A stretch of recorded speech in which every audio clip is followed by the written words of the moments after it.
Уважаемые участники третьего Московского урбанистического форума, сессия на тему «Разработка и реализация эффективной жилищной политики» сейчас начинается в зале А. Dear participants of the third Moscow Urban Forum, the session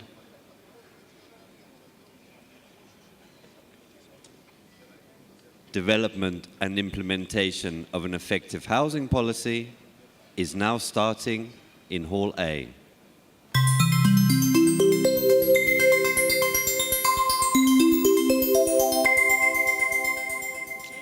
И мы приглашаем на сцену модератора сессии Ирину Ирбицкую. We invite to the stage the moderator of the session, Irina Irbitskaya. Добрый день. Рада приветствовать. Dear ladies and gentlemen, I'm glad to see such an audience. We have a very difficult topic ahead of us. At the time, housing policy is quite an extensive topic, and it's one of the most complex topic of the forum. And among the problems that have accumulated and in terms of time that we have for the dialogue, I believe that today we will have approaches and we hear answers to many queries that we have, which have to do whether to buy or to rent it, and that is property, responsibility with property, and the state, what kind of responsibility business and state can assume with respect to housing, and how can we make housing accessible for all the citizens, and effective, high quality, and beautiful, comfortable. How can we make it accessible? I would like to bring to you the participants of our discussion and the speakers that will be. I will try to give you answers to all these questions. Here we have Leonid Kazinets. Leonid Kazinets is he represents he's head of the Barclay company. 1 second. He is a member of the Presidential Council for Housing Policy, and a member of the Commission for Housing Policy of the Russian Union of Entrepreneurs and Businessmen. We have many other topics which relate to this. He carries out a lot of work which relates to our topic. I want you to welcome him now. Leonid. The next speaker that we'll have, it's Lutai Ker. He is Mr. Lutai Ker.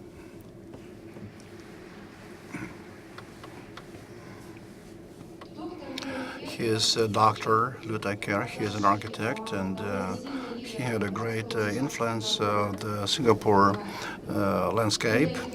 He is also chairman of the Center for Liveable Cities.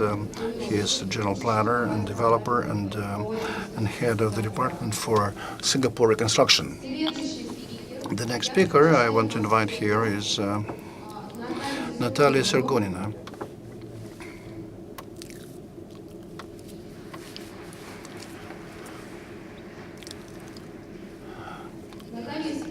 Natalya Sergunina is Deputy Mayor of Moscow in the government of Moscow on the issues of economic policy and property relations.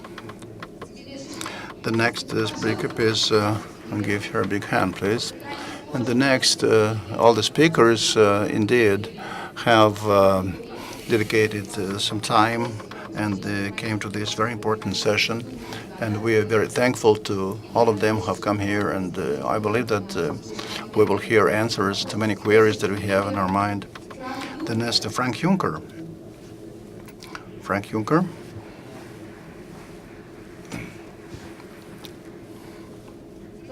Frank Juncker is head of the firm Frankfurt Holding, responsible for the housing construction. This company has been in existence for a very long time in Germany, and the keynote direction of its activities is the construction of socially balanced and energy-efficient living quarters, oriented at all groups, all strata of population. And this company also adheres to the integral approach, interacting with various ministries. I would like to welcome our speaker. Now Martin Hunscher.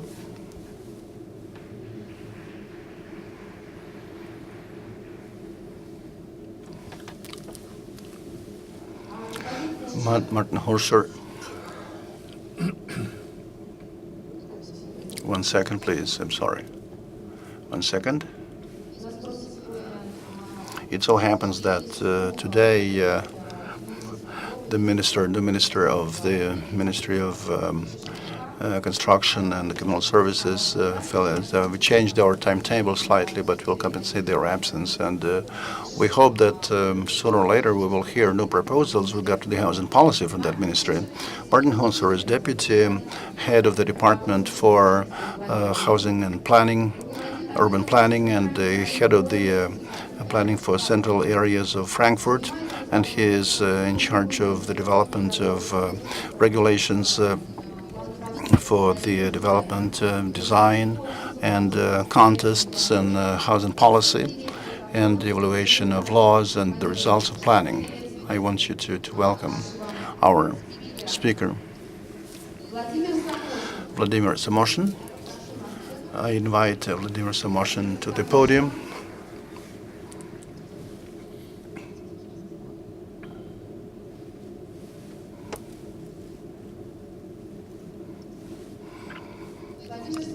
Vladimir Samoshin is the most experienced independent expert in the area of housing policy and communal services and utilities. He is an expert of the Public Chamber of the Russian Federation. He has a lot of experience in various positions in communal services. He has experience in operation of buildings, and he is the author of several books that would be useful for many people to read in terms of housing policy. It's not only the books that are accessible housing and housing problems, Russia, its prospects.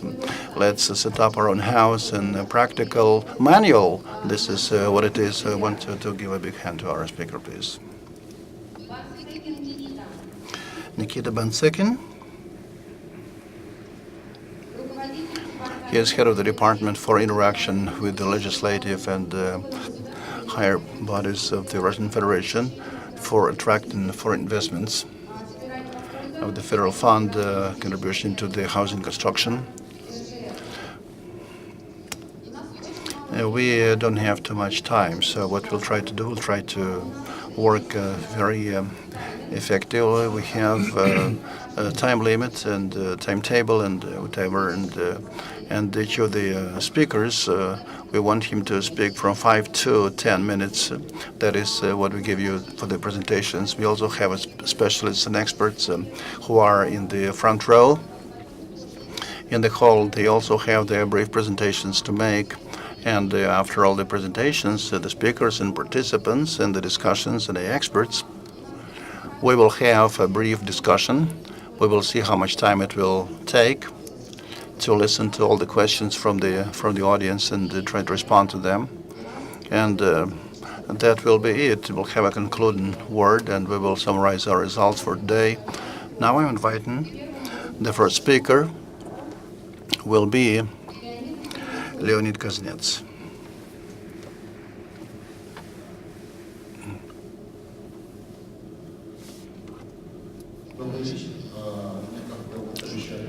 They promised to give me a panel that I can also use this presentation. Can you give me a panel or a control that is to...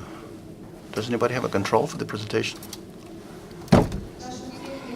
That is, technicians, please provide a panel, a control that is a remote control. Okay? No, thank you. the question that even Bulgakov raised. Everybody was nice, but the housing problem spoiled all of us. That's the query that we cannot give a final answer to, as much as you cannot answer a query about the purpose of life. That is, when everybody can be capable of buying the housing or the flat that you can afford. And so the price is not always the costs, and the economy is a relation of demand and supply, if you know what I mean. So for us, in order to make a price accessible and to be adequate to the consumers, either you have to reduce the demand, which is actually, it means a stagnation in the economy. It will be indication of stagnation economy, so that there will be reluctance to buy apartments. We want our residents to buy more apartments than fewer apartments, and so if demand, then demand will grow, and demand supply, this ratio we want to have in the market, so many housing units that they will compete in quality and price tag and in accessibility and mortgage and you name it. So we need to build more housing than we do today in Russia. In this case, the demand will exceed the supply, and the builders will be competing with one another. Naturally, in every product we have several factors, that is raw materials, feedstock, and procedures, regulations, investments. And if you look at the market, the investment market in the housing policy in Russia, that is how it correlates with the other areas, economic areas, and you will come to the understanding that of all the foreign investments, if you try to compute the apartments that purchased by investors, it would not really be correct, because they look so from the point of view of a bargain. 1% only of foreign companies that are in this market, 1%, 1 single percent of foreign companies invest into Russian housing projects.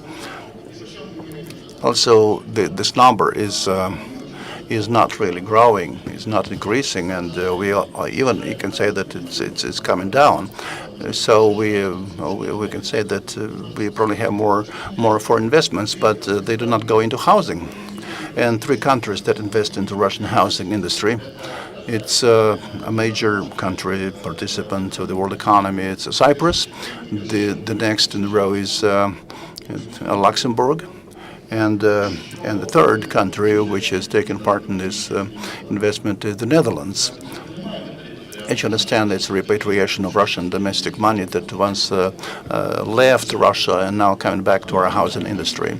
We do not see Germany, which is our principal partner of Russia, nor the United Kingdom, nor any other countries with high level of investment activity. Otherwise, by and large, we can say that the housing industry is very much invested into by the Russians, who kind of return the money, and the housing policy for foreigners in Russia is not attractive for investments because it has too many unregulated issues, legal issues. Otherwise, they call it administrative barriers, that we call it this way. And talking about the administrative barriers, there is a working group that has been working on the barriers. We have achieved some success, and the number of procedures reduced, and the time wasted also became smaller, and the time per capita also sort of diminished. And so in the world rating, in terms of administrative barriers for construction projects, we changed our situation to zero.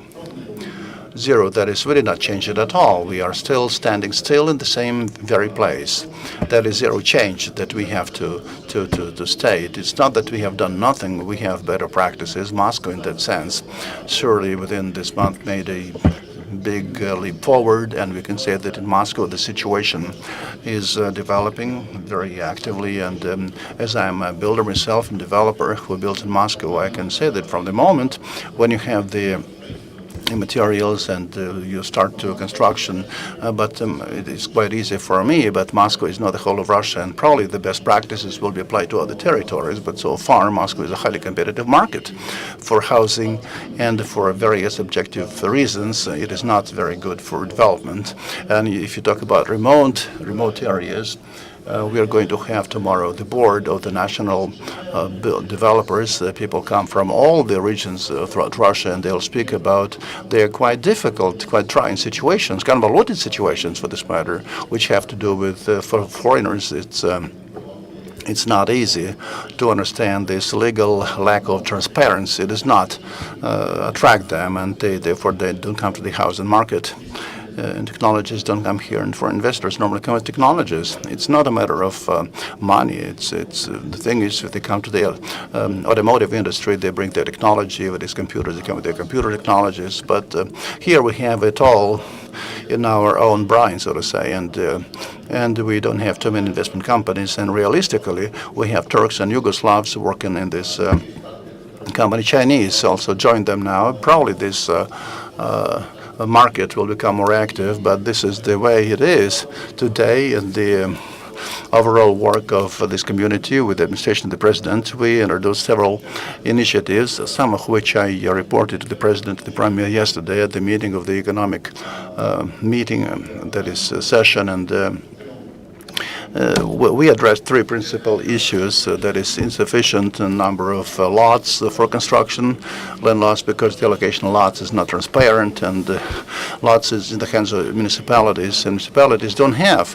sufficient resources for them, and they are not really willing to do it, to introduce more lots and to allocate more lots. And each new resident municipality, it's a headache for the municipality, and it doesn't become an asset. And the municipalities very often should not only sort of give away, but they also have to encourage. And if you speak about Moscow, Moscow is organized quite adequately, and some of the functions are given to the Constituent Federation, but in some other territories, beginning from Moscow region, where the head of the constituency, the governor, is responsible for the housing program, and in this case, it's very difficult to extract it.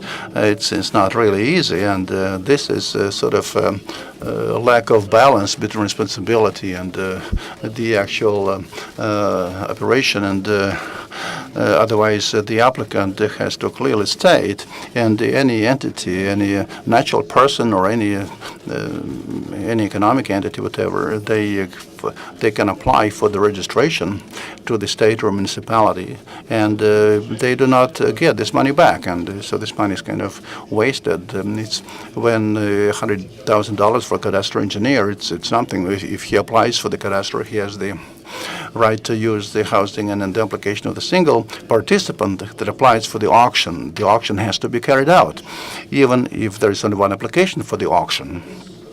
Plus, in those amendments, we also insist that the strategically important feedstock and also lots of land, and Mark Twain advised us to buy lots of land, because you cannot produce better lots than that, and it's used for housing construction, for other purposes, which actually limits very speculative operation of the land, and it's in a purposeful use when it comes to certain companies, and it stays there, and then comes to the market at absolutely different conditions. Rental, which is very rigid with terms of time.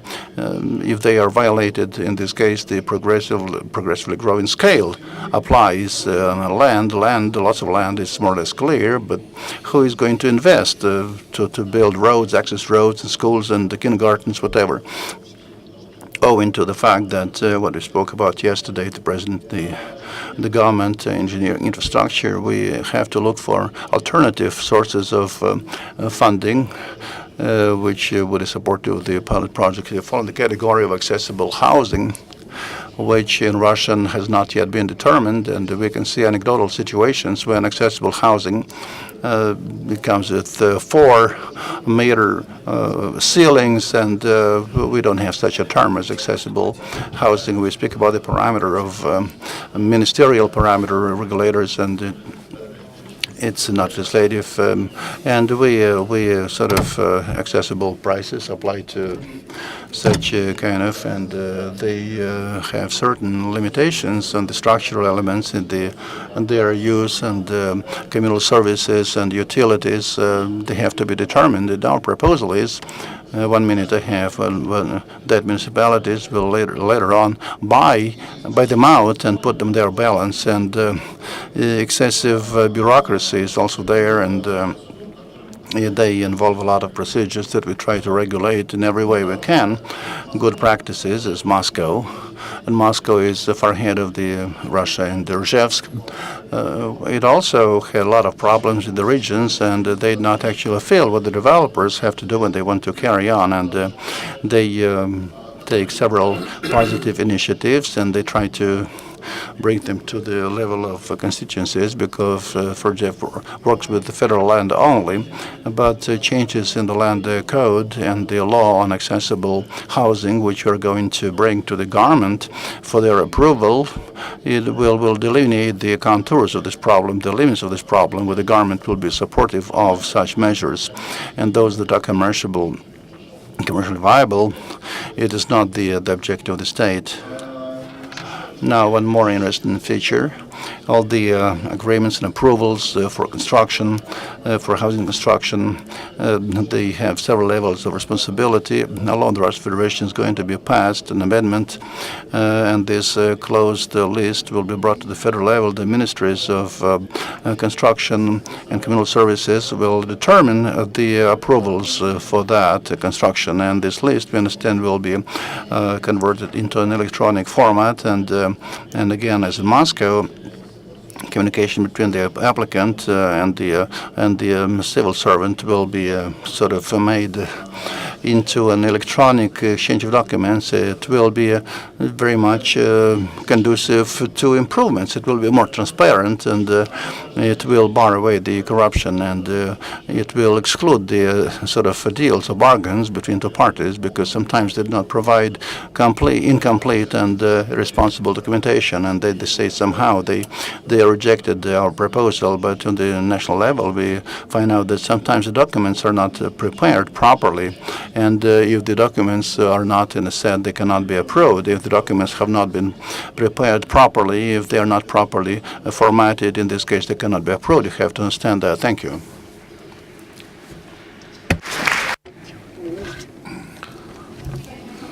Thank you, Leonid. Briefly, and actually, thank you for being right in time with your presentation, and you have exposed the problems and even gave us the solutions to that problems. And now the floor, Dr. Lu Tai-Care, and we are going to listen about the principles of state regulations of household market as it is done in Singapore, how the accessible housing program is being executed, what tools are used. Dr. Lu Tai-Care, I request you to step in.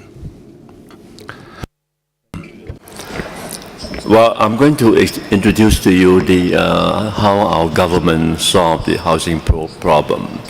So this is about me. That's my name. And I used to be in charge of the housing agency. And just to show you how far I have traveled from Singapore to Moscow, more than 9,000 square kilometers. So this is what I'm going to talk to you. A little bit about Singapore, then our public housing policies, and what we have achieved, and also some comment on Moscow. Okay, about Singapore, in 1970, the downtown looked like this, and in 1990 it looks like this. In 1960, 1.3 million out of 1.9 million people lived in this kind of housing, because we just took over from the British colonial government. And today we have public housing like this in 1980. And in terms of achievements, our population has grown from a much lower level to now 5.4 million, from 1.9 million to 5.4. And our per capita GDP grew from 400 US dollar per person to now 52,000 US dollar per person. And I want to say that good government policies and good environment helps economic growth. Okay, now public housing. First of all, because today we talk about success beyond the urban center. This is the entire country of Singapore. It's about 700 square kilometers.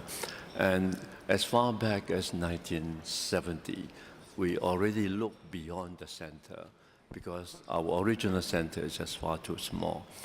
And as it turned out to be a good idea. And not only that, we also, besides the central business district, we also created many major centers outside the main center so that people don't have to travel all the time to the main center. They can travel to the sub-center. And this is our public housing, new towns. Every patch of red area is a new town. So what does public housing have to do? First of all, public housing can become part of the urbanization process.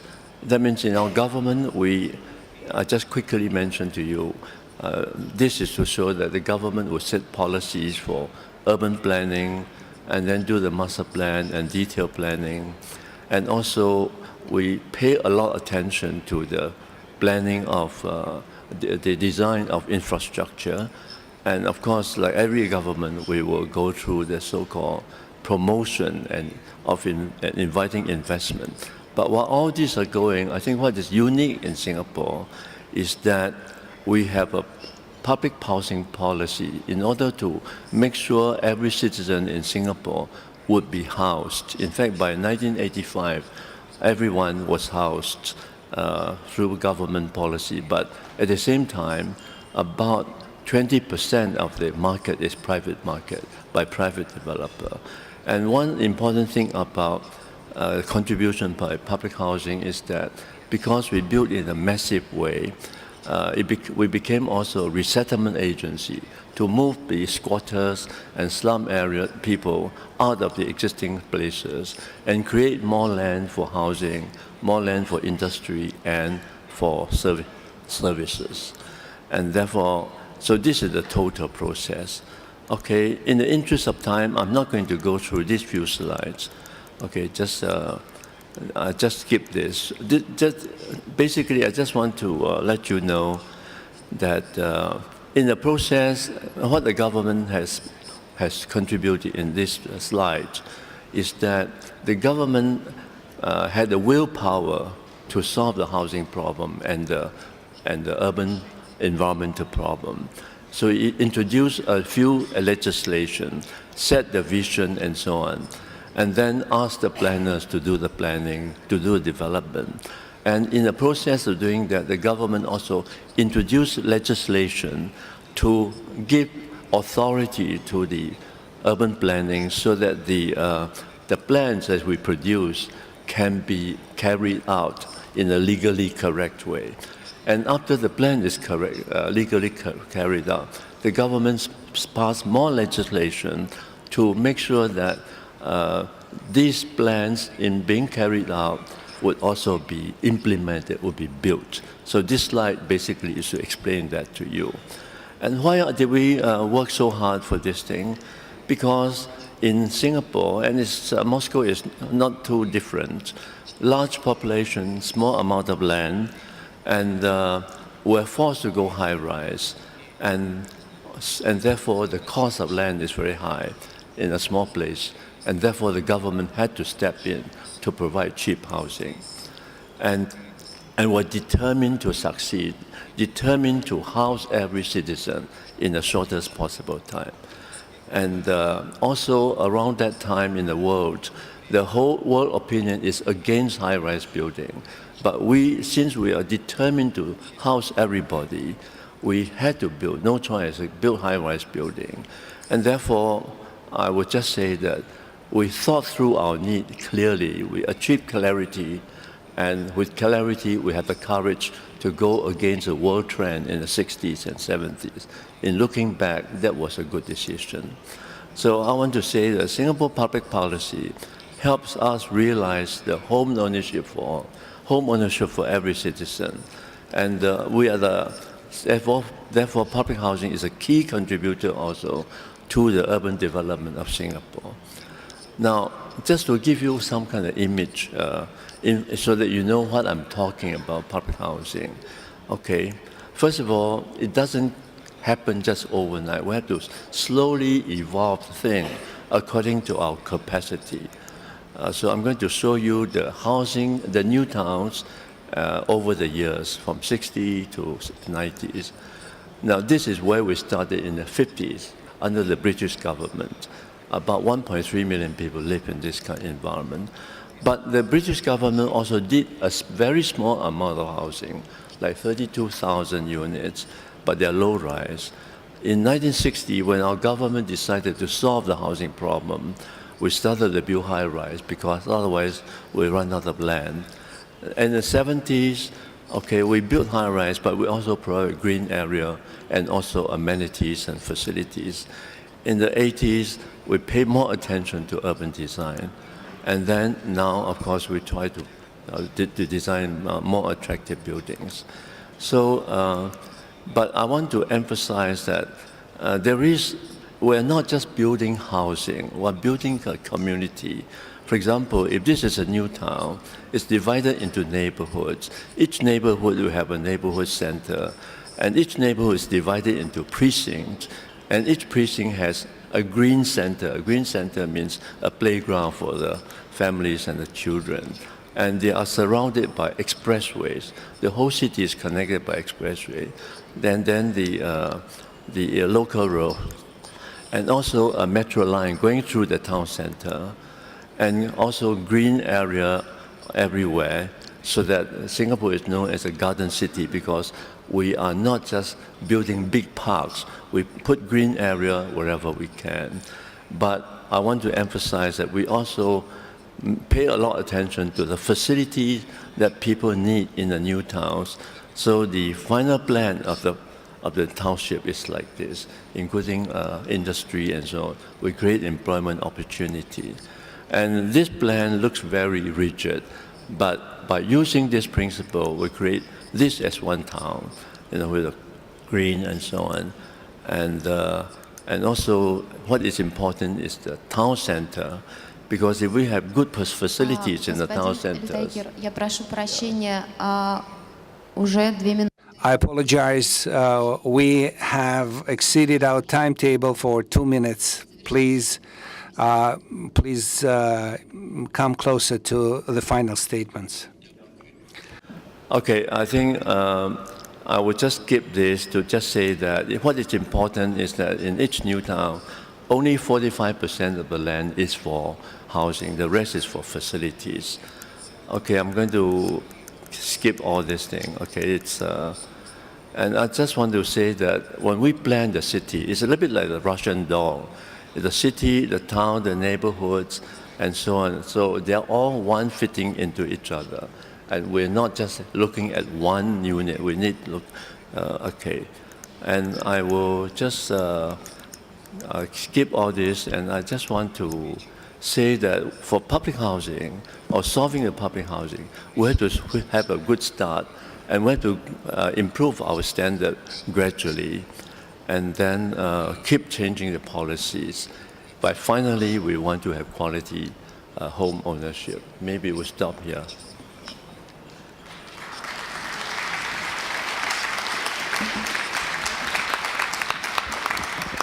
Спасибо. Thank you very much, Lieutenant. And I wanted to underline that a very important aspect in this presentation, when we are talking about providing people with households and housing, we are not forgetting about the city as a whole. The floor is given to Natalya Sergunina, and this is also a topic about housing and effective housing policy. And with this, I request Natalya, the floor is yours. Thank you very much, colleagues. I will try to briefly, by topic-wise, to explain what's happening in Moscow. And the main priority is compliance with the obligations those who need the improvement of living conditions, those who are the children's living without parents, and other categories which and who are in line with our legislation. They have the right to receive apartments free of charge. And that is part of our budget, and our construction companies are working to fulfill our public obligations which are envisaged by our legislation. However, at the same time, we understand that compliance with the public obligations, it's only one side to provide housing to the people. And I can tell you that sometimes we say you have to construct more and more houses and everything is going to be fine. The more housing is provided, the more people are coming from the outside. And by constructing a certain number of square meters, we wouldn't be able to provide everybody, and we will simply encourage the flow of people coming from outside who are willing to live in the city. I'm talking about Moscow, and I'm working in Moscow. And Moscow has its specifics as a capital of a state. And the capital is always an attractive place from the viewpoint of getting jobs and from the viewpoint of living. And the best solution for those who do not have these public obligations, they would solve this problem using the mechanisms of rent and lease. There are about 200,000 flats are part of the apartments which could be leased.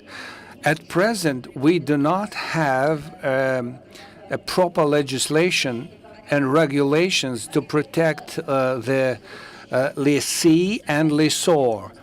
And the people are always in the area of risk. And this is one component. The second component, at present, we do not have the status of the houses which are specifically built to be leased. And the solution of these two issues to envisage in legislation some norms and bylaws which would regulate the risks and would hedge both the lessee and lessor. And on the other hand, they would implement the definition, maybe the house for rent or the house to generate profit, as it is done in some European countries. So in this case, you cannot take as a property the apartment there. It's just apartment for rent or lease. And at present, the federal government is developing such legal documents, and as soon as the normative acts are adopted, so Moscow is going to also augment it by the legislation of its own. And now we are trying to choose the areas and lands for construction of that kind of houses, which would enable us to also solve the problem of comfortable living for the people. Creation of such rental market will make it possible to reduce this so-called pendulum movement when you're tied up to a property in one place, but you're working in a different place. And development of the market of rent-a-house policy will make it possible to choose the place of residence closer to the place of his work. And that is the ability to formulate the transportation strategy and other branches. And I believe the experience which was accumulated in United States and in Europe concerning the rent apartment policy, pluses and minuses learned by European countries, we will try to take them into account and not to make the mistakes in execution of that kind of policy. Thank you for your attention. Thank you very much, Natalya, and I am specifically grateful that you are right on time and we will be able to listen to all the speakers. And actually, we are seeing some kind of a discussion, for we are watching the examples on what is accessible housing is and how to achieve this goal. Thank you very much. And the next speaker, Nikita Bansekin. Oh, I'm sorry. 1 second.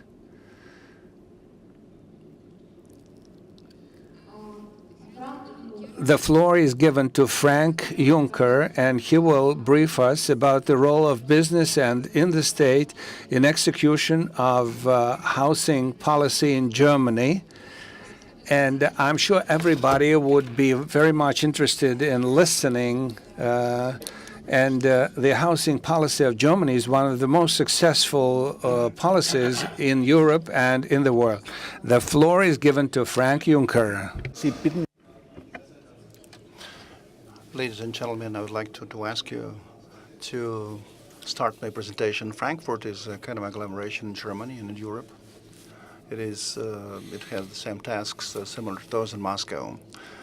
They have also requirements for housing, and we cannot provide for everybody, so we have a task that is to comply with all these requirements and to create additional housing, social housing, and in the city of Frankfurt until 2017 we'll build 4,000 apartments and philosophy for everybody, and everybody has a right to, everybody's entitled to the housing that you can pay for. Affordable housing. We cannot reduce the costs that are available for the construction.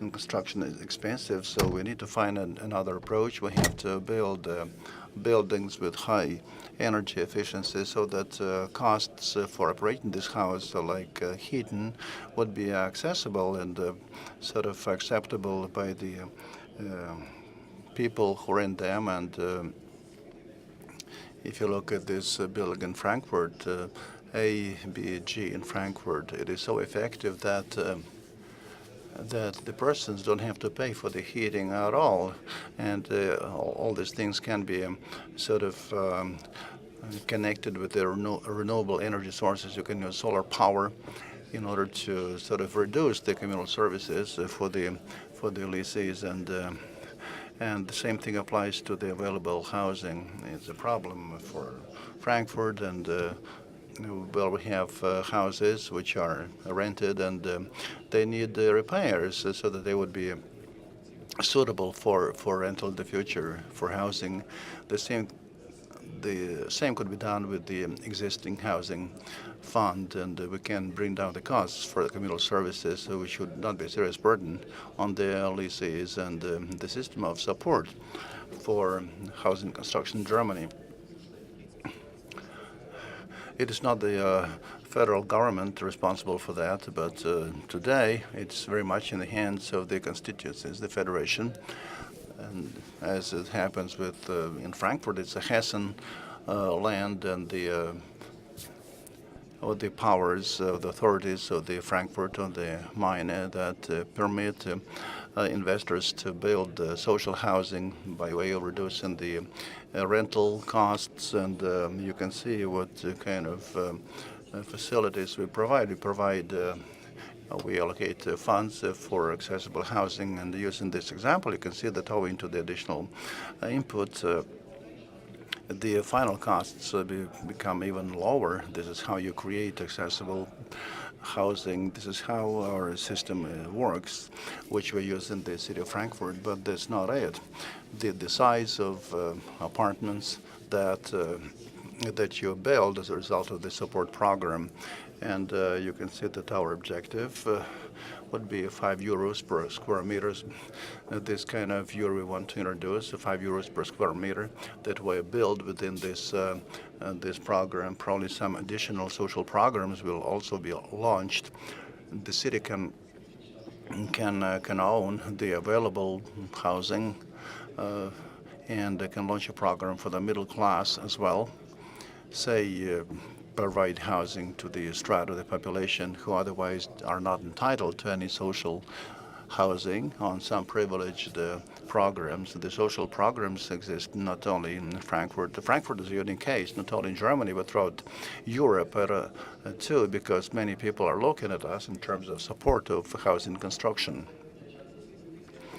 Now what you can see here is the financial mechanisms that the city uses and the state uses. You can have all sorts of combinations. We have KfW Bank, which is in support of business. It provides loans and credits for example, construction of energy-efficient housing when the building is complete and all the emission requirements have been observed, then this bank can provide a loan at very favorable conditions or subsidies for the construction of such houses. This is how accessible housing emerges. There is one big question which remains. So what can an enterprise do in addition to all that? A municipality, what can they do about it? There is a great number of programs. You need to build new houses, new apartments like you do at Moscow. And these apartments not only emerge in cities and towns, they come close to cities and towns, outside of them, in the suburbs. So we speak about the whole agglomeration. It applies to Frankfurt, Rhine-Main, and talking about the cooperation of the city and the Commission, European Commission, European Council, for this matter, the European Union. They look at the implementation of such programs in Frankfurt, and the European Union instructed Frankfurt to help them develop the concept for the entire European community. European Union for the use of serious elements for repairs of the existing housing units. Repairs have to be conducted quickly using the ready-made elements, ready-made constructions, and the apartments need to be maintained so that they would be energy effective. And the rental has to compensate for all the costs of reconstruction and revamping, and we actually have dedicated all into the implementation of this program, which is in Frankfurt and the Hessenland and the European Union in this way finds a way to provide such social housing, acceptable housing. Thank you for your attention. Thank you very much. Now I'd like to emphasize that what we heard today was a very important premise, and I want to draw your attention to this fact, all the speakers and all the participants, that accessible housing, it's not only the housing units that you can buy, that you can acquire, but it also the housing that with accessible amenities and utilities. And so a question arises in Russia. I would like to give the floor to our expert in this area. We have an expert here. That's the next presentation that we want to make. It will be 5 minutes presentations, and I want to give the floor to Mr. Samoshin, Vladimir Samoshin. And he has a recipe, so to say, for the right housing. That is how it can be organized and reconstructed. So the floor is all yours. You're welcome. First of all, I'd like to welcome and to greet all the participants. I would like to dedicate this session to the memory of Mr. Glazichev. Urbanization, urban construction in big houses, in major houses with big buildings. Talking about big cities, I have long been under the impression that I don't have a positive attitude toward Moscow, because Moscow itself, from my perspective, is not good for an active person, and on a daily basis, every day. With each turn of the wheel, we have to change all sorts of problems. It could be transportation, it could be housing, it could be struggle against authorities, and we have to understand that the laws change like a kaleidoscope does, and begins from beginning to the end. And when really can you be creative, and when can you live for yourself, so to say? Now, talking about the strategy development of the cities and towns, I cannot agree with the development of Moscow, because I'm following its its development, and I'm always inside Moscow. And I would say that in the past several years I had to leave Moscow in order to live a full life. Otherwise, everything according to Darwin, that is struggle of opposites. And I think that in Moscow, only money feels comfortable, nothing else, and only money is comfortable in Moscow. And talking about big houses, at the end of last year, as a result of this election, a very Bolshevik, which is a plant, was sort of identified and spread through the country from an experimental dacha in Lobny. Nobody knows what to do with this terrible plant, which sort of poisons everybody's stay everywhere. And the same situation we have with big houses, which happen in Russia. It's the same kind of Bolsheviks in housing construction that poison our lives. Although it's not one single academician that worked here, I will not want to speak about the institution, but what exactly our conglomerate is this Bolshevik, which Muscovites live today, and most of the people live today. It's a hybrid house, it's kind of a house which in the Bolshevik state, and basically it's the medium which is created for it is construction lobby, and this house, which was obtained as a result of nationalization of Tsarist Russia housing and continuous privatization of Soviet Union built housing. In a nutshell, I can tell you that such example of such house conglomerate is the abracadabra in the economy of management of this installation. You cannot find a stranger cocktail and mixed forms of property. You cannot find it anywhere.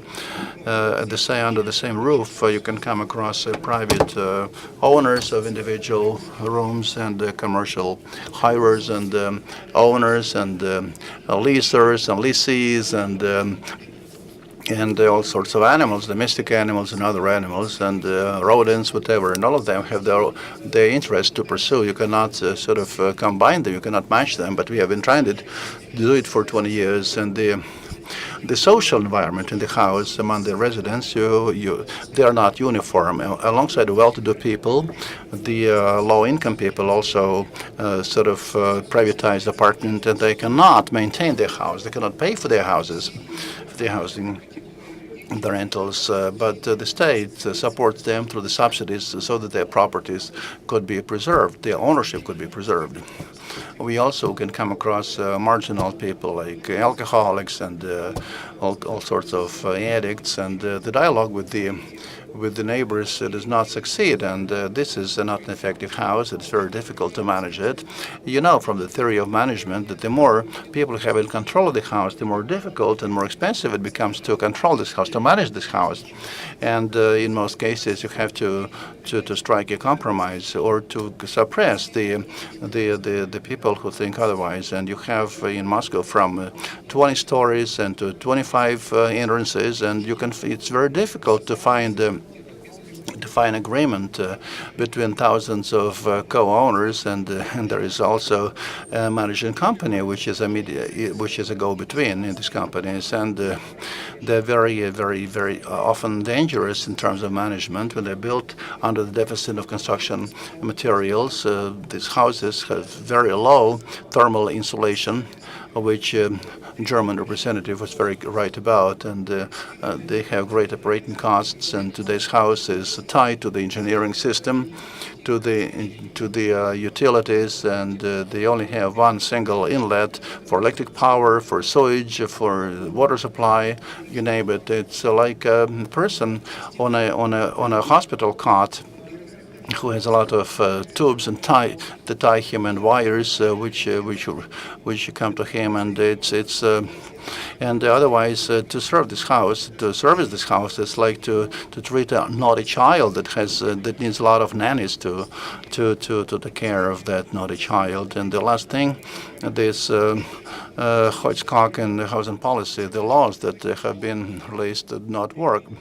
And they have direct conflicts in terms of registration of property. Some of the property code, they contradict the civil code, and the people feel this kind of mismatches. That's why they not pay for the housing they have. And this kind of a house, Bolshevik, which is a cow parsnip. Cow parsnip is the right way to translate Bolshevik. So it's you need a communal police in order to investigate all such cases of theft. But the state cow parsnips, they really want to create them in the future. They spread like fire. I'm coming to an end. I have 15 seconds. And according to the #1 protocol, on 18 November 2013, at the session of the Council of the President of the Russian Federation for the Housing Policy, they want to build 25 million square meters of housing for social housing. That's the same kind of cow parsnips that we are going to have. So we'll come to 100% owners of housing in Russia, although we are leading throughout the world in that sense. So what is to be done with those houses? The answer is very simple. We need to stop, circulate, or multiply such houses, such cow parsnips, and no matter how they are reluctant to do it, but we have to come to the category of systemic housing. We have recipes for that, and we have technological actions that are to be undertaken to succeed in this program. Thank you. Thank you, Vladimir Sergeyevich. Indeed, it's a serious issue that you referred to. They are not simple.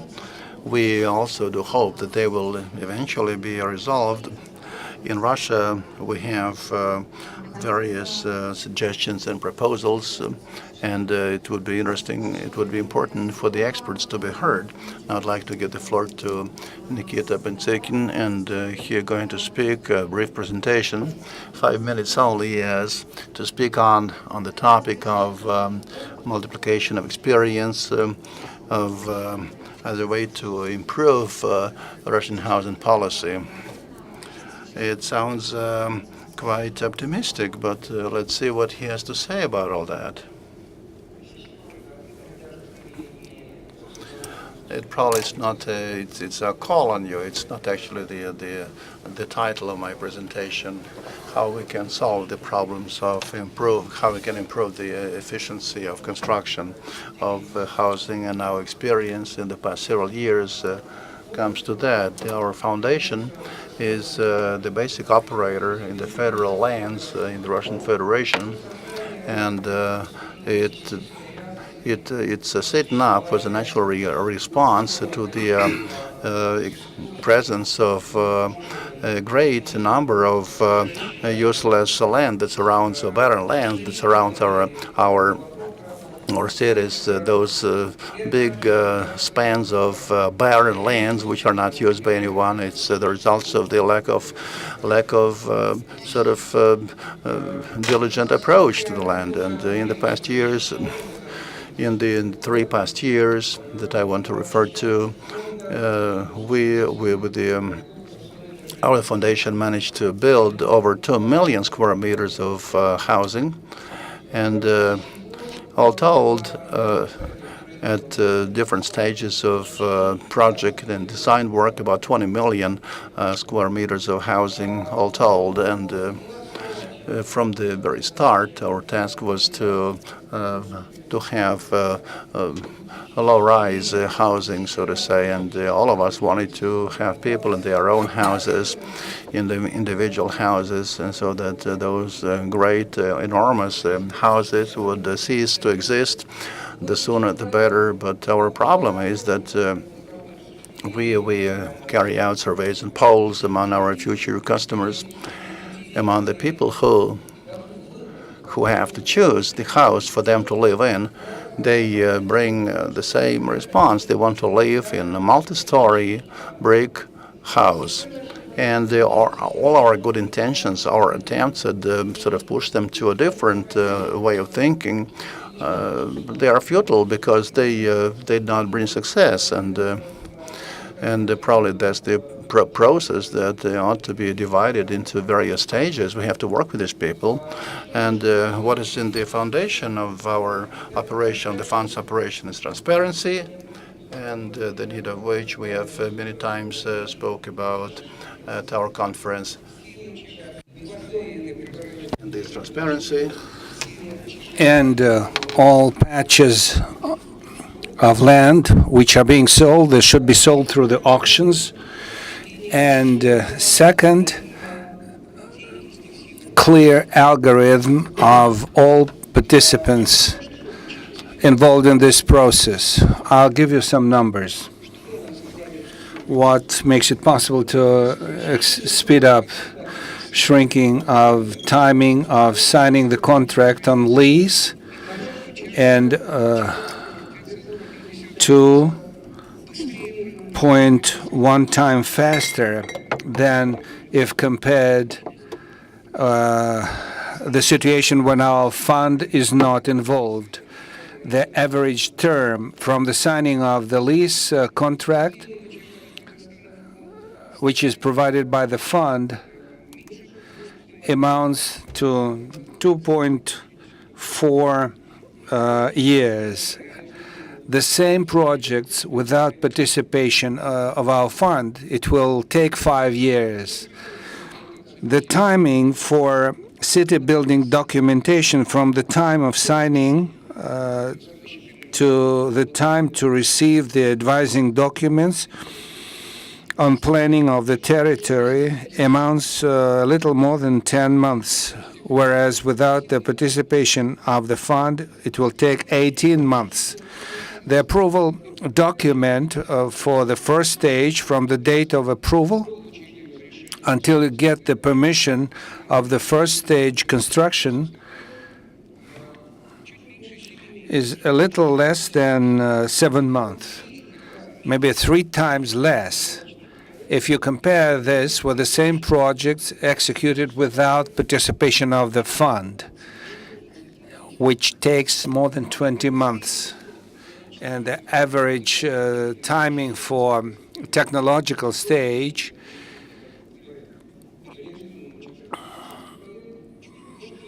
maybe a little more than 12 months, whereas at the sites where this fund is not participating, it will take more than 20 months. So that is the situation with elementary order and strict algorithm of action of every participating party to the projects. We have signed agreement with all regions of Russian Federation, with all natural monopolies who are part of that process, who guarantee the supplies of utilities, of gas and heat. So these are specific results. We would like to extrapolate these results not only on the federal, but also on a regional and municipal level. Thank you for your attention. Thank you very much. We have one more representative of German delegation, Martin Hunscher, and I would like to give the floor right now, but I'd like to ask the listeners, those who listened to Martin's report, I thought we may use you as an expert. We have some brief presentations. If you don't mind, I would like to give the floor also to 3 presenters, and I would like you to give the comments, if you don't mind. Thank you very much. And the next speaker, a brief presentation.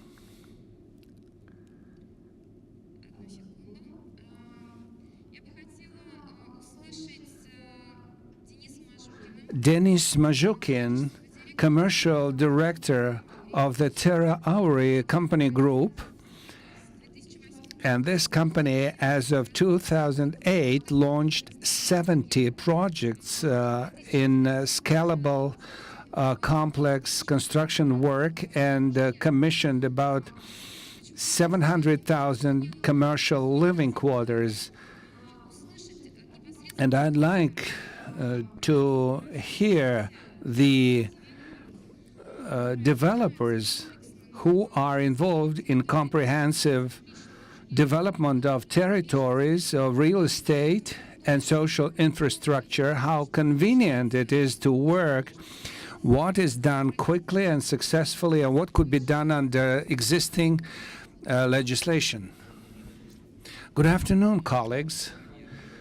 A few words about our company, and about 60% of the portfolio, these are the projects made on the city order, and we are participants of this process, and we are tightly cooperating with the city.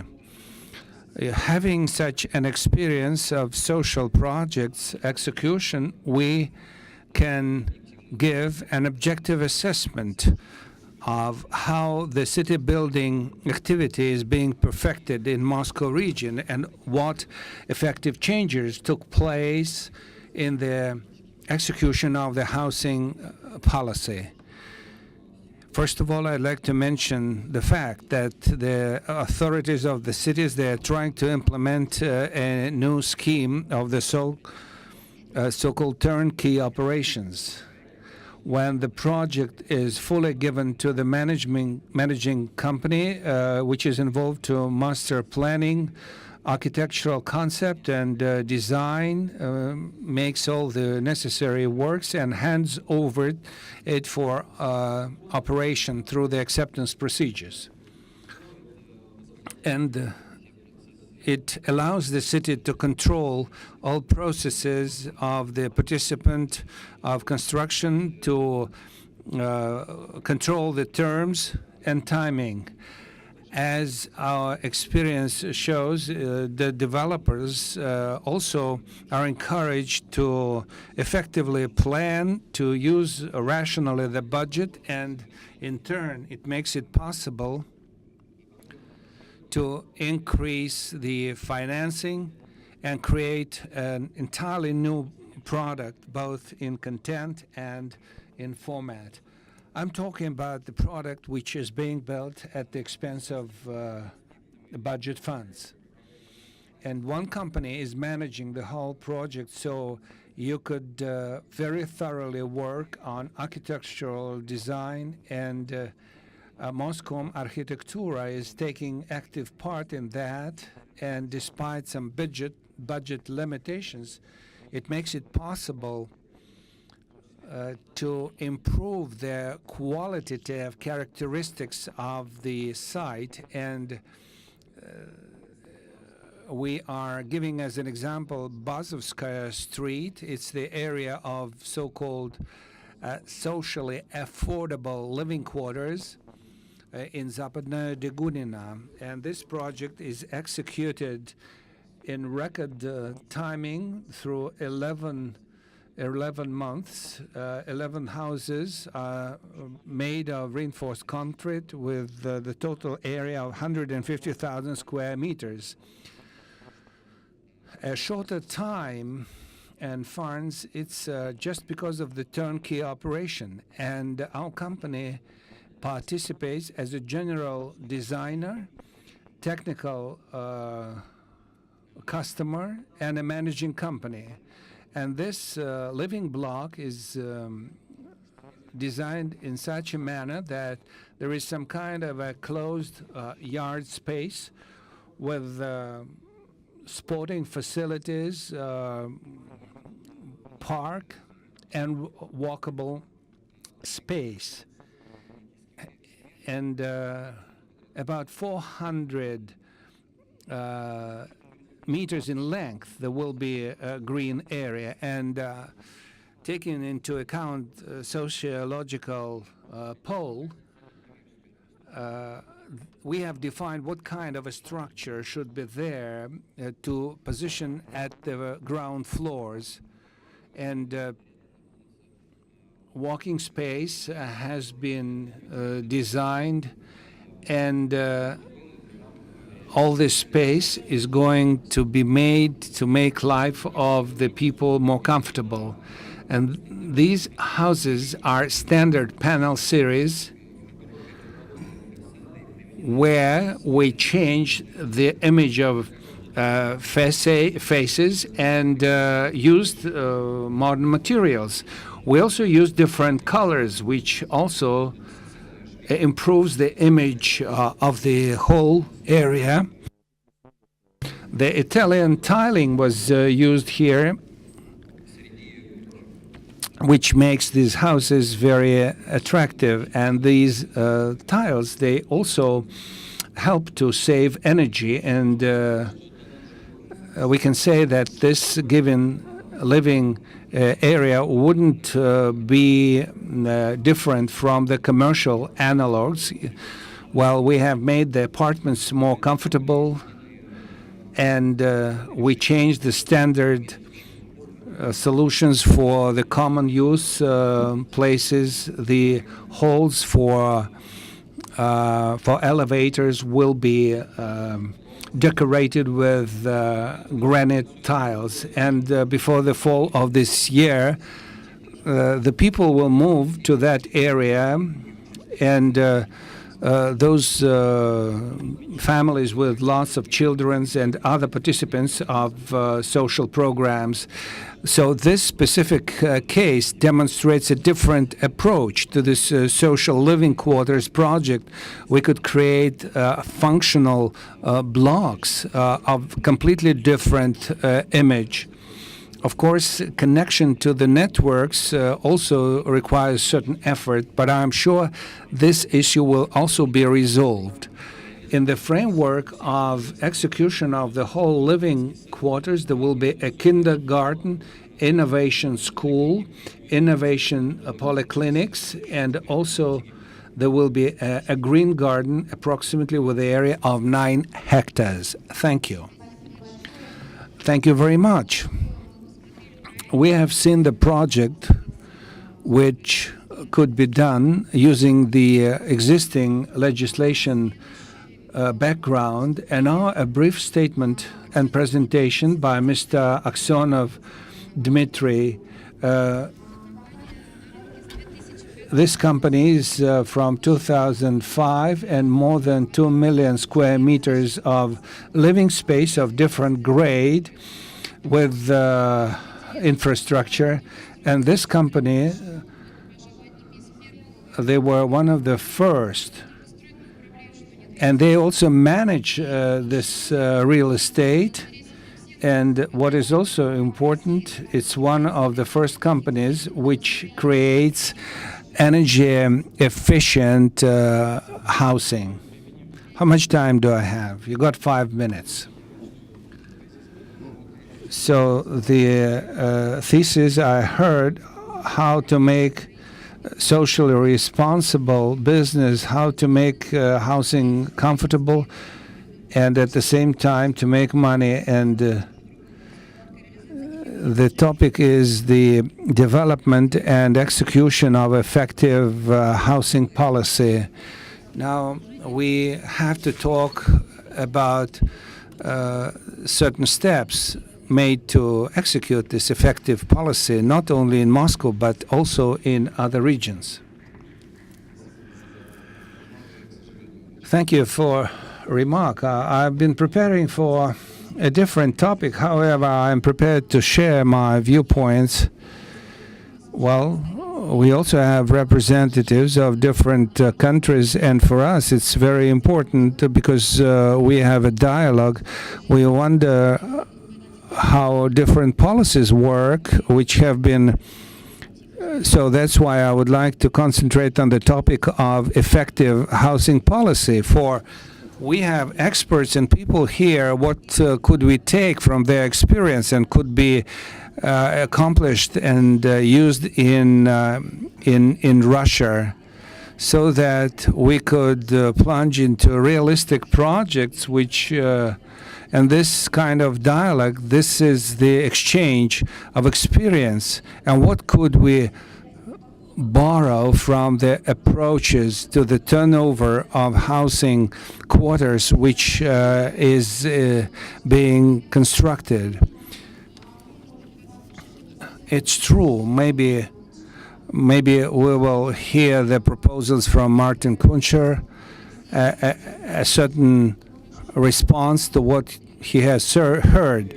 And well, Dmitry, allow me just to share with some of the valuable experiences. Our company is working in the Moscow region, unfortunately, as Mr. Kuznetsov. So this is a model, and it's an effective model for the whole of Russia. For economics works here properly, and what is working here, we could extrapolate through the whole of other parts of our beautiful country. And our typical project, it's 70 hectares of land in the region of Moscow, where we create 500,000 square meters of living quarters. Let's say 7 kilometers from Starokoshinskaya highway, 500,000 square meters. Not the best place in the world. We could sell 50,000 square meters of living space a year, and we could have this project for 10 years. And organically, we have to make the living quarters comfortable, affordable, and as a development. So if we talk about the dialogue, who is the buyer of your space? So the average price is 75,000 rubles per square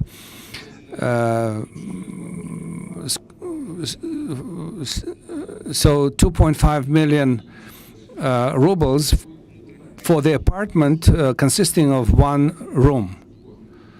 So if we are talking about mortgage, it's 20,000. Who is buying this? Are these Muscovites, or are the people who are coming from different regions? Whose problem we are solving? Those Muscovites who would like 40% of southeast of Moscow, 20% outside of Moscow, 20% outside of Moscow, and others, they are coming from different places of the country. Colleagues, let's listen to the presentation of our colleague. He's got only 5 minutes, and after that, because he has prepared for that, and then we'll launch the discussion. We also have the presentation of Olga Serduk concerning the changes in the housing policy.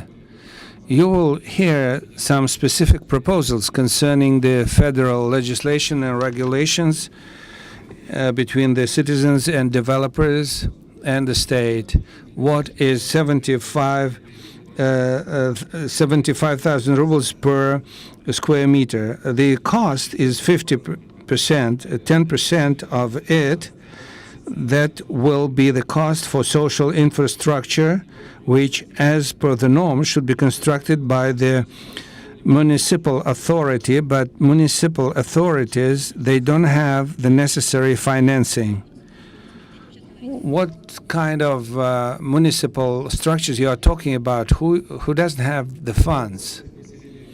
Like, let's say, a village settlement, that kind of entities. So 10% of the cost is social infrastructure, 10% the cost of engineering, and 10% it's the profit of the developer. And 10% is the cost of land.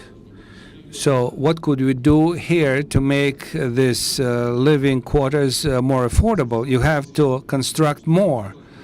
But how could you reduce the price? Of course, the developer could reduce the profit from 10%, understanding that there will be no risks. You're talking about the time to pay back your projects, and we could compare that with the European colleagues, 10%. But what is the payback period? It depends on the specific projects. Well, return on investment is good. That's 30% on a project. So I'm talking what we are doing.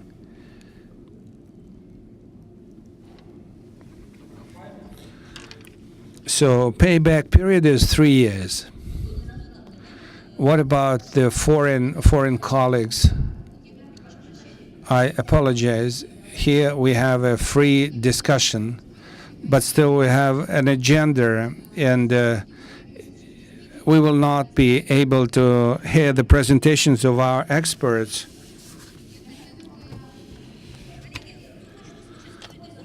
Colleagues, who would like to understand what is the term of paying back in Europe? Say, could we ask a question to our colleagues from Germany? What is the payback period concerning the living quarters? If you are constructing it for lease, something is about 5%, which will make the investor. Normally it's 20-25 years. If you are a developer and if you are constructing it for sales, normally it should be a payback percentage should be 10%, and after that, during 5 years, he has to offer a guarantee for repair if something goes wrong.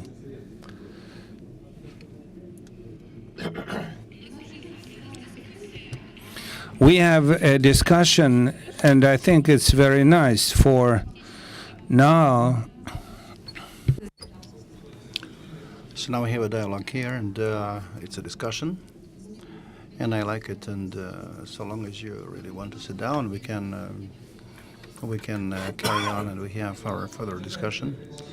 Thank you for the invitation. We're going to have a nice discussion. I'm sure about that.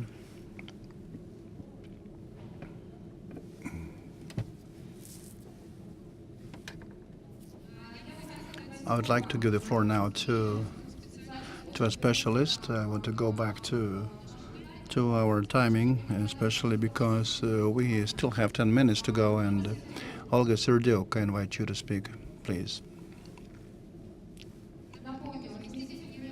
She's Deputy General Director of the State Corporation Foundation for Reform of the Communal Services. So we wanted to hear answers to your questions, and we have 5 minutes. And we really can do it in the brief presentation, then questions and answers, because we'll have questions anyway. After that, from the audience, we want to have questions from the hall, and what decision should we take? I think dialogue is most important. You are all aware of you know exactly what we say. Yeah, I will be very brief. I want to promise you that. I'll be very, very brief. So long as it's going to be a comment, I want to respond to these words that were said already. In particular, I liked it when Sergunina was speaking, and the main priority of the state is in the fulfillment of public promises and commitments, and we have to remember that, because the number of public commitments that we have, considering all the well-known circumstances, is very high. And considering that we have a great load, psychological load, what does the country have to do with respect to the owner? Sometimes they were not owners, and now they have to. They are in debt. They did become owners. That's another issue, and it influences directly the effectiveness of national policy and its costs. We have to address one more issue when we speak about the policy. It has to be conducted in the most effective way, and for it, what we need is what our colleague from Singapore said very precisely. You need political will and quite a lot of consistently fulfilled political decisions. And I believe that not all of them were popular, those that were taken in Singapore, but the horizon was clear. And based on that, the state was assuming responsibility for all those decisions. So commercial hiring, it's a new mechanism for the right to housing, and it seems to us that it is non-commercial hiring that can help us, that is social hiring kind of housing, and it can help us solve those problems. As of the 1st of January 2012, the emergency, it's 10 million square meters is the housing which is in a very sorry state. We have to resettle these people to adequate housing, sometimes you do not know all the numbers which I'm talking about. You don't work with all programs, but it's not for Moscow. It doesn't apply to Moscow. They include quite extensive territories which are outside of Moscow. You don't see them because they are much outside the ring road of Moscow, but they are still there. And it seems to us that so long as significant resources are allocated, and on the assessments, approximate estimates in order to resettle all those people, it's over 10 million square meters. To be you need about 550 billion rubles in order to fulfill this commitment, and the Russian Federation is providing about 40%. 38% if you want to be very precise, based on the most recent decision that would be provided from the Russian Federation within up to 2018. In the coming years, we also have to understand it will not be sufficient. It's not enough. And we believe that we have to combine two tasks. On the one hand, we have to develop the rental that is leased apartments, and it's one thing we'll have the legal basis for the development of the institution. We don't only need legal institution, we have economic reasons for that, economic foundations for that, and construction of non-commercial housing. It's not always interesting for private developers, private builders, because financially, very often, considering the recoupment periods we spoke about, it's clear that recoupment period becomes very big. When it is social housing, it's a big problem, because the recoupment is not only 20 years, it's 25 years, it's about 50 years that you come into. And really, if you want it to be non-commercial, so it would be more logical for the development of non-commercial housing to tie it with the tasks that are set in their settlement from the emergency housing conditions. And for this purpose, we have to take very serious political decisions with the problems for settlement. We have to pass over from the transfer of or allocation of housing to the people who are settled from emergency housing to social housing, which is applied not very often though, and introduced as one of the ways and mechanisms of resettlement, transfer of housing for non-commercial hiring. And it will limit, first of all, ownership of housing, because very often we have to deal with resettlement from the old housing, and the costs are extremely high, and it's very ineffective to waste or to squander state resources. We also have to engage the institution of commercial hiring.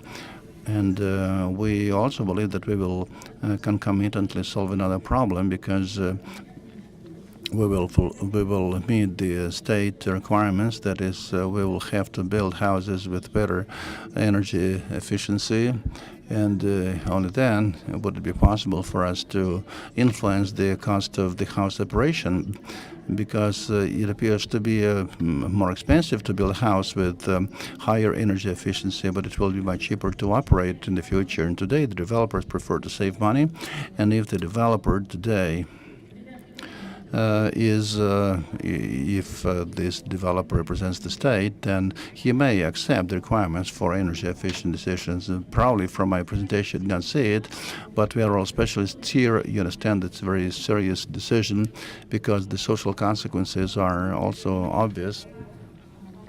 And so long as whether or not the owner who lives in emergency housing, whether he wants to have a leased apartment, not personal. It's not a simple question. But if you go back to what our colleagues were speaking about, if you don't exercise political will and not go ahead with political decisions, we'll never solve this problem. Now it seems to me that we have a will and we have an aspiration, but we only need to do it. I want to ask if everybody who is present here is not against it. I would like to assess what we have heard on the part of the external expert, Martin Kushner, to do what could be done in Russia and how you assess the situation in Russia in terms of housing policy.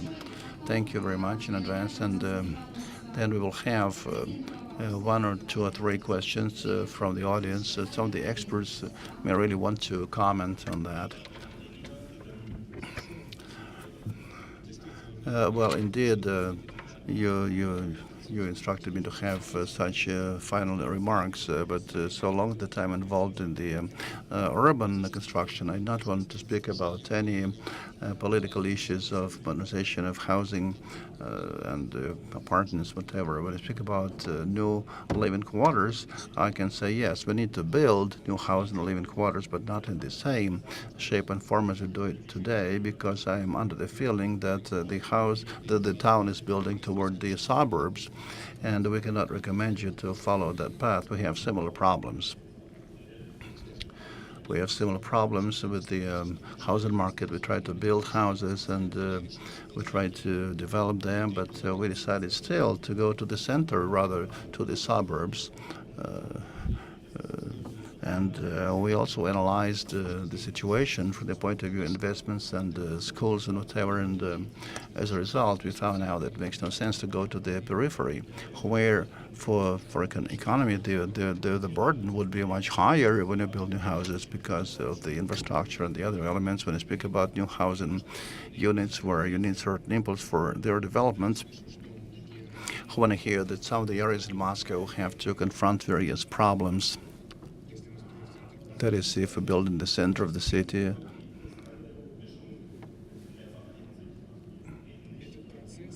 this process is in the fact that we can no longer speak about monofunctional apartments. It has to be a mix of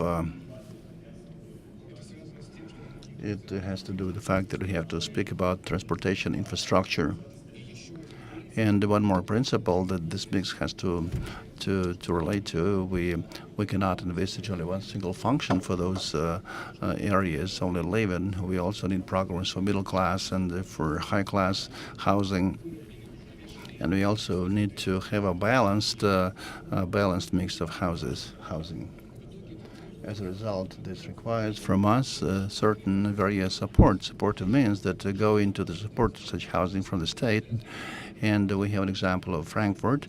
Frankfurt, for this matter, is indeed, they took a political decision in support of all that. And we are really glad that certain projects can be implemented based on this Frankfurt example. One more item is funding. And indeed, you can ask where the funds come from and who makes money on it. But the most important thing is not exactly the rate or percentage that you have, the developer or the designer, whoever, but the principal cost is that of land, lots of land. And in Frankfurt, in the past years, the price for land doubled. We don't have enough land, and we don't have enough areas for building, and we shouldn't speak. We should really speak about the density. We have to take care of the density with which we build. You heard that you have to build as much as you can. I doubt it that it is a panacea, a cure at all, because each planner and each developer wants to comply with his own interests, and therefore we are going as a municipality where we see opportunities for us to solve our social problems.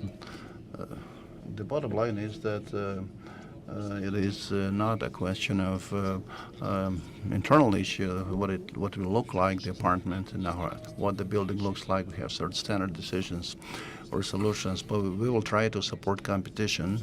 And in any case, we'll try to support the architects and the designers so that the quality of housing could be maintained and secured in this competition. The quality and quantity, I have to speak about that too. We are not speaking about the color. We apply for the facade, but it's a more difficult question. This is what I want to dwell on. Now there is one question from the hall. Does anyone want to ask a question to experts? No questions from the hall. You have a question from the hall. I want to ask a question to Martin. But I want you to give a very brief question. If you hear me, Martin, can I ask you? I want to know requirements for the energy efficiency. Do they fall under the category of quality, and what kind of requirements do you lay to such features as? Can you give me an answer in a nutshell?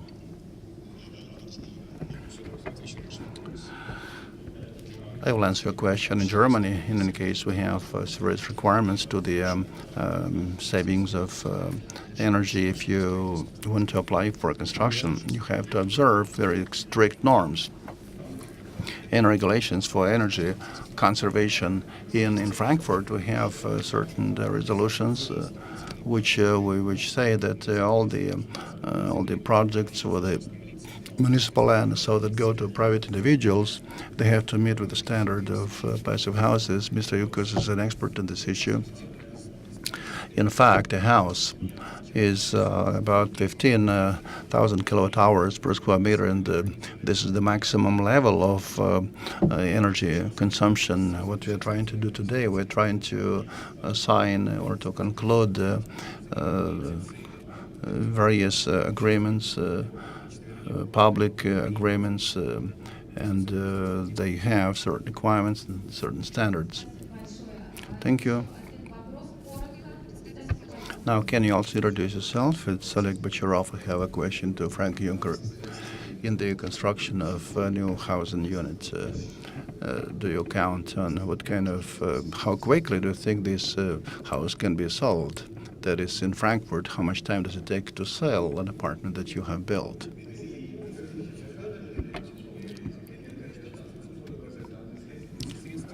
Well, essentially in Frankfurt or in the Hessen, because it's different, about 20 years they have to come back. You have to return investment. It's 20 years if you build a house, and if you fund it in the free market, then normally it's 30 to 40 years. That's the return investment period. And to Leonid, what the state ought to do so that the economy would be effective housing construction, because you understand your economy will be very much under the pressure of rentals and so on. That's a very good question.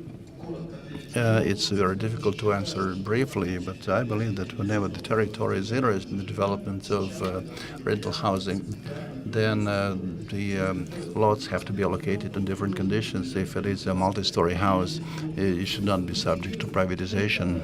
And if you want to privatize it, you should apply 3 cadastral costs. And after it has been purchased by a single owner and built as a multi-story house for rental, or as a mall, trade mall, or then the entrance ticket will be lower, but through the cheaper entrance and tax support, this business will still be in the area of 5 to 7%, not more than that. And those percent will be quite interesting because it will be continuous generated. It's a different story, and that's about it.